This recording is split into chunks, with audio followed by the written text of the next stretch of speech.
私の名前は優子。健太とは婚約をし、今度実家に挨拶に行きます。実は、実家に行くのは2年ぶりなんです。ある事件があって、実家と距離を置いていました。まずは、その事件についてお話をしたいと思います。今から8年前の話です。当時、私は高校2年生で、アルバイト、勉強、部活と大忙しな毎日を送っていました。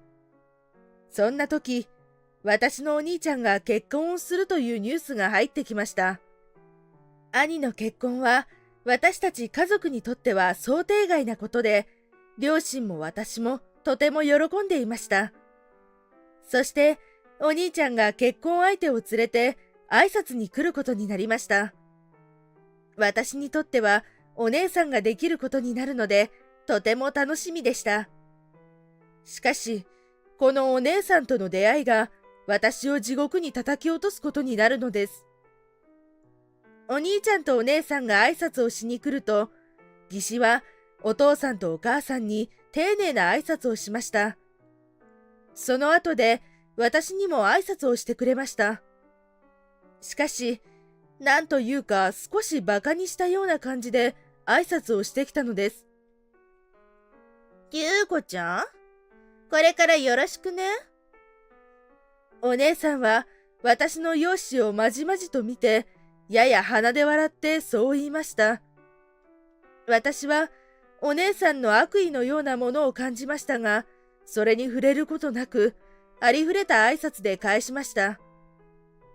こちらこそよろしくお願いします。それからのお姉さんは、私の両親とのみ話をし、私のことはまるでいないかのように扱いました。この人がお姉さんになるという事実が、私にとってはとても嫌なものになりました。時は経ち、結婚をした後、お姉さんはうちに同居することとなりました。この同居生活で、私は徹底的にお姉さんからいびられました。ある日、私がバイトから帰ってきてご飯を食べていると、お姉さんが言いました。あら、おかえり。バイト代って少しは家に入れてるの？私は答えます。入れてないです。自分のお小遣いを稼いでるくらいなので。それを聞いて、お姉さんは鼻で笑って言いました。生活費を稼がないで、ただでご飯食べるなんていい身分ね。そのご飯、私が作ったのよ。私は、お姉さんが何を言いたいのかが全くわからず、ポカンとしていました。私の勘の悪さにイラッとしたのでしょう。強めの口調でお姉さんは言います。ただで飯を食ってるんだからもっとありがたみを持ちなさいよ。本当に可愛げがない。お姉さんは私がこの家族にとってお荷物であるかのように扱ってきます。お姉さんが私をいびるときは決まって私たち2人の時です。ですので、両親とお兄ちゃんは私がいびられていることを知りません。私はお姉さんにいびられることが嫌なので、バイトを増やし、生活費を家に入れさせてほしいとお母さんに言ったことがあります。するとお母さんは言います。優子はバイトよりも勉強をしっかりやりなさい。来年受験なんだから。私はうつむき言います。そうなんだけどさ。するとお姉さんが私たちに近づいてきて言います。あら、お母さんどうしたんですか？お母さんはお姉さんに言います。あなたからも言ってちょうだい。優子ったら家にお金を入れたいからバイトを増やすっていうの。お姉さんは眉間にシワを一瞬寄せて言います。あら、そうなんですね。お母さんは続けて言います。来年受験なわけだし、そんな家にお金なんて入れなくていいって言ったの。そう思わない？お姉さんはちらっと私を見ました。その時の目には余計なことを言いやがってというメッセージが入っているように思えました。そしてお姉さんは言います。お母さんの言う通りですね。優子ちゃん、勉強に集中した方がいいよ。私は唖然としました。ついこの前、家にお金を入れていないことを理由に、私をいびっていた人が言うことではありません。私は、お姉さんの性格の悪さに恐怖を覚えました。このままでは、いつかお姉さんにこの家から追い出されると思いました。時は流れ、私は無事に大学に合格できました。家族は非常に喜んでくれました。それは私が合格したことについてです。しかし、お姉さんは違いました。お姉さんはこれを機に家から出て行ってくれることを期待していたようでした。私も大学を機にお姉さんと離れたかったので、両親に一人暮らしを相談しました。しかし両親は、まだ一人暮らしは早いということで許可をしてくれませんでした。私は一日でも早く家を出るためには、お金を貯める必要があると思い、その日から必死でバイトをしました。そしてその間も、お姉さんからのいびりは続きました。ある日家に帰ると、私が大切にしているバドミントンのラケットがなくなっていました。あれは、高校の部活で苦楽を共にした相棒のようなものです。私が必死に探していると、お姉さんがやってきました。お姉さんは私にニヤニヤして聞きます。何やってるの？そのお姉さんの態度を見てわかりました。この人がラケットの行方を知っていると。私のラケットはどこですか？知ってますよね？お姉さんはとぼけた顔して言います。知らないわよ、そんなゴミみたいなラケットなんか。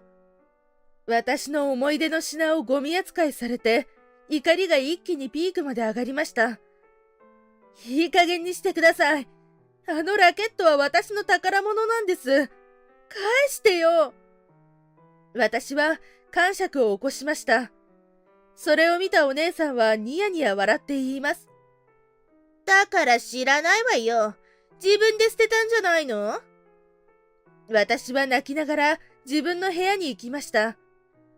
しばらくすると、お兄ちゃんが私の部屋に来ました。龍子、そろそろご飯だぞ。下に降りてこい。私は言います。お姉さんに会いたくない。私、お姉さんにいびられてるの。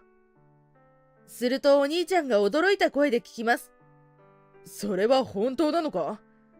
だとしたら、俺からあいつに言っておくよ。その日は、お兄ちゃんが夕飯を私の部屋に持ってきてくれました。ラケットがなくなったショックでほとんどを残し、そのまま寝てしまいました。次の日の朝、私が食器を片付けるためにリビングに行くと、お姉さんが立っていました。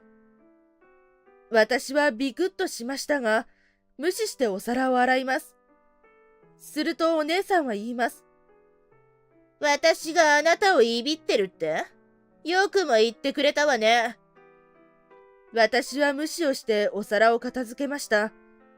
お姉さんは私に言いました。あなたのラケットね、私が隠したのよ。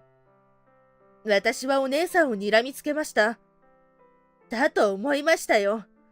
なぜそんなことするんですか？お姉さんは鼻で笑いながら言います。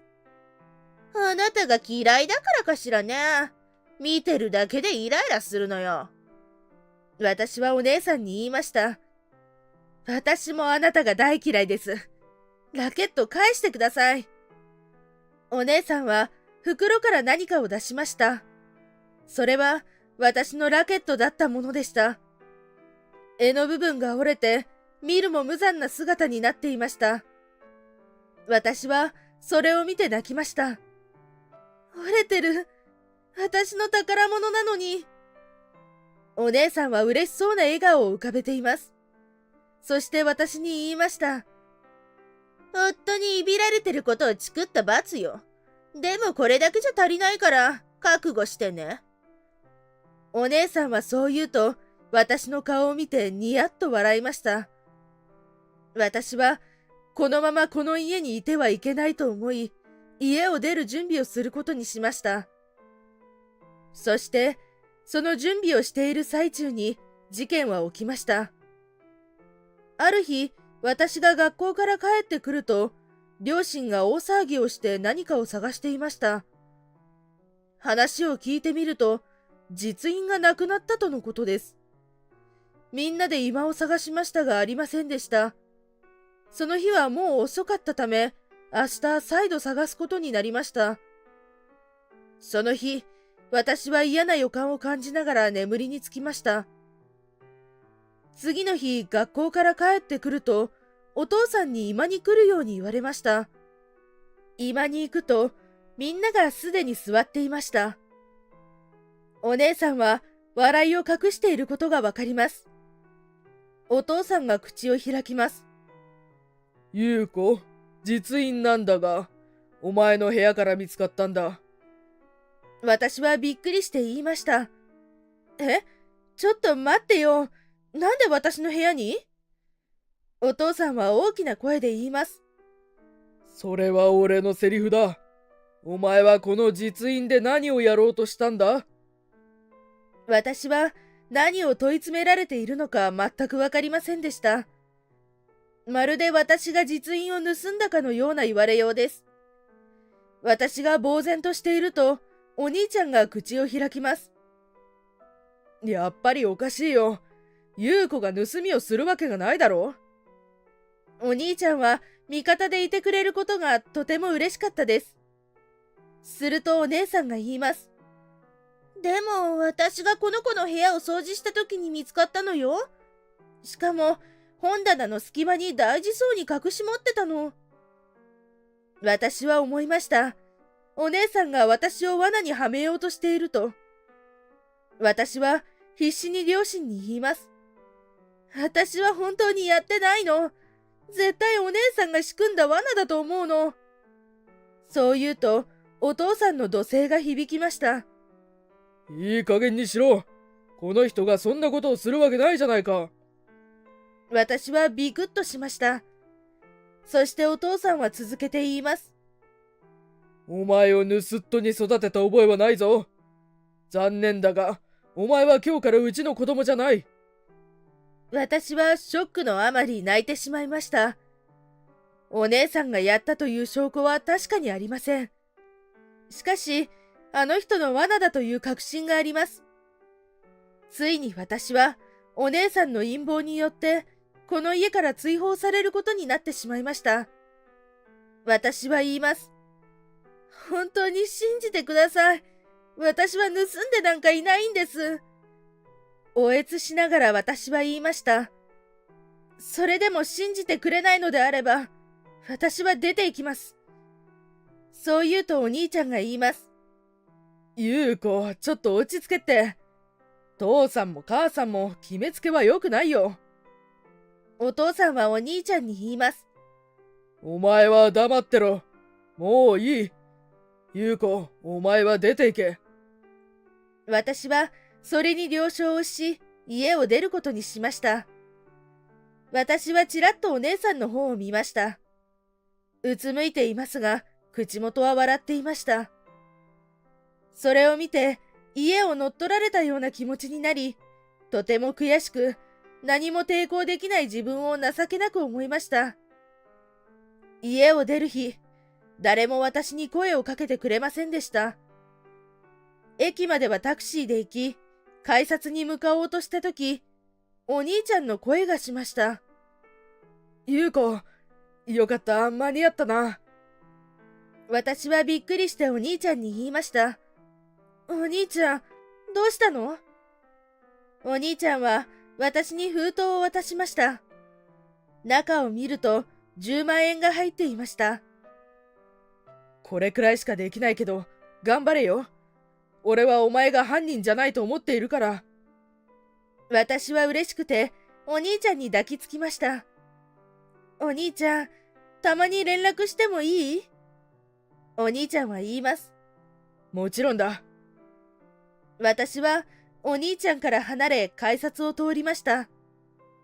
これから一人の生活が始まります。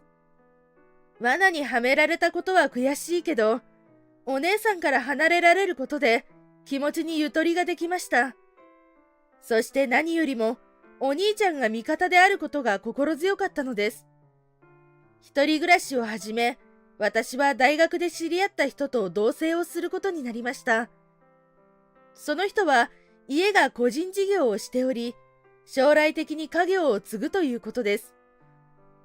周りからは玉の輿とからかわれましたが、それもまた幸せに感じました。そして大学を卒業してすぐに私たちは結婚することになりました。私はお兄ちゃんに連絡をし話をしました。お兄ちゃん、突然の連絡ごめんね。実は私結婚することになったの。お兄ちゃんは電話口で嬉しそうに言います。よかったな。俺嬉しいよ。私は言います。それで今度、実家に報告に行きたいの。でね、これを機に家族とは絶縁しようと思う。お兄ちゃんはしばらく黙り言いました。けじめをつけに来るんだな。わかった。父さんたちには予定を空けておくように言うよ。私はお礼を言い、電話を切りました。そして挨拶の日、私は夫の健太と実家に向け出発しました。私は言います。実家を出てから2年ぶりだからすごく緊張するな。健太は言います。大丈夫だ。今日は俺も協力するから、しっかりけじめをつけよう。私たちはインターホンを押すとお兄ちゃんが出ました。お兄ちゃんは言います。いつも妹がお世話になっています。どうぞ入ってください。健太は言います。はじめまして。優子からご家庭のことは聞いています。お兄ちゃんは言います。妹には辛い思いをさせました。今日は妹の意思を尊重します。居間に入ると、両親とお姉さんがいました。お父さんは言います。優子、久しぶりだな。さあ、旦那さん、こちらに座ってください。健太はお父さんの顔を見て首をかしげます。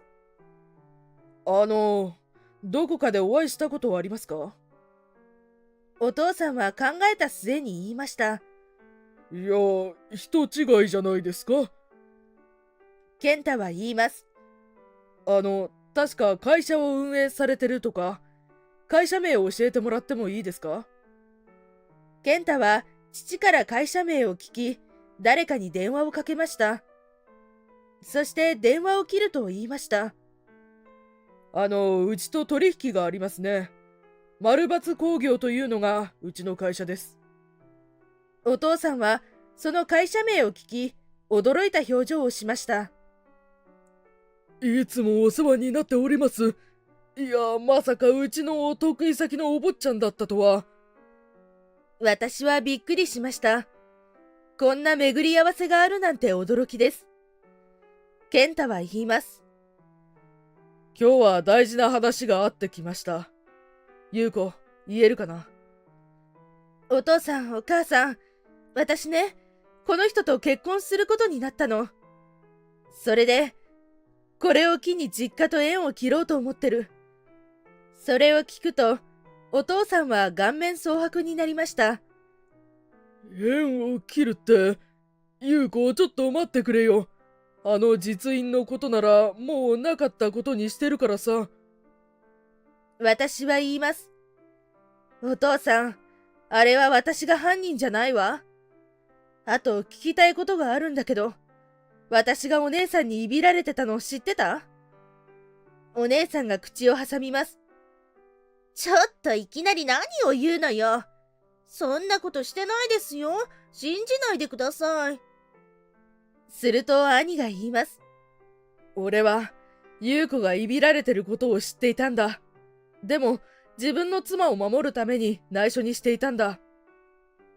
お兄ちゃんは苦痛の表情を浮かべて言いました。そして続けて言います。あの実印の事件があった日、妻が優子の部屋に出てくるのを見たんだ。その時の顔がすごく悪意に満ちていたんだ。お姉さんは慌てて言います。ちょっと何を言ってるのよ。まるで私がはめたみたいなこと言わないでよ。そのやりとりを見ていた健太が言います。話を戻しますね。言いたいことは、優子をズタボロにした家族とは今後付き合っていけないということです。私も言います。だから今日限りで縁を切ってください。するとお父さんが言いました。ちょっと待ってくれ。縁を切るなんて言わないでくれ。お父さんは泣いていました。お願いだ、頼む。それを見た健太が言います。それであれば、その実印事件の犯人に自白してもらわなきゃいけませんね。でないと、取引自体をやめることも検討しますよ。お兄ちゃんはお姉さんに言いました。お前が犯人なんだろう。もう正直に言ってくれ。違うわよ。そんな証拠ないでしょ。お兄ちゃんは言います。じゃあなんで優子の部屋に入っていたんだ？何をやっていたのか説明しろよ。それは、お兄ちゃんはしばらくお姉さんの様子を見て言いました。正直に言わないなら離婚だよ。それに、健太さんの会社に切られたら、うちの会社は終わりだしな。お姉さんは言います。ちょっと待ってよ。私、本当に知らないってば。お兄ちゃんは言います。優子、妻をこの家から追い出せば、絶縁はやめてもらえるか？私は言います。関係を立て直すにはまだまだ時間がかかるけど、ひとまずは止めるかな。するとお姉さんは言いました。わかったわよ。正直に言うわよ。私がやったの。これで離婚しなくていいんでしょ？すると、お兄ちゃんはため息をつき言いました。出て行け。お姉さんは口を開けたまま反応できないでいました。お前の顔はもう見たくない。お姉さんは言います。お願い。この家から追い出さないで。あと俺も、優子が疑われた時に、妻をかばうために優子の部屋に入ったことを言わなかった。これについては、しっかりと謝罪させてほしい。私は言います。お兄ちゃんの気持ちは分かったよ。これからまた関係性を作っていこう。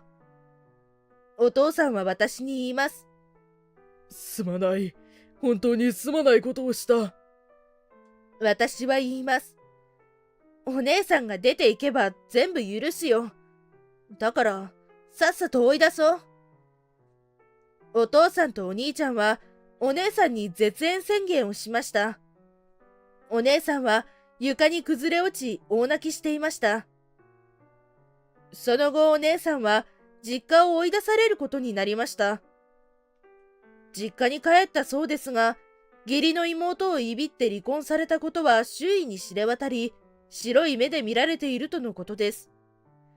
一方私たちはというと、無事に結婚をしました。実家とはまだギクシャクしてる部分がありますが、ゆっくりと絆を再構築していこうと思います。